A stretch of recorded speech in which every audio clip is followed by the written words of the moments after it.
Ir vilkas kaip ožkelė savo vaikelius šaukė. Kai jie vėl išėjo ganytis, vilkas atslinko prie trobelės ir ėmė šaukti storu balsu.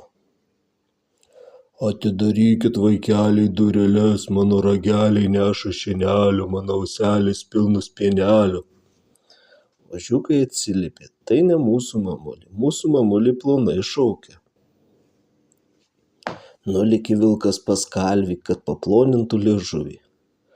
Kalvis suplojo jam liežuvį ant priekalo. Vilkas vėl atbėgo prie ožkos trobelės ir šaukė jau ploniau. Atidarykit, vaikeliai, dureles, mano rageliai neša šienelio, mano auselės pilnos pienelio.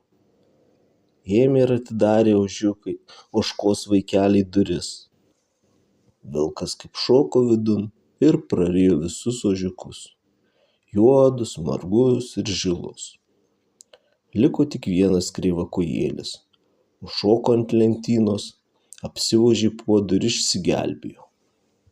Parėjo ožkelė namo ir šaukė. Atidarykit, vaikeliai, dureles, mano rageliai neša šienelio, mano speneliai pilni pienelio. Šaukia, niekas neatidaro. Pasižiūri, ogi durys praviros. Jie bėga vidun ir nieko neranda, nebėra jos vaikelio.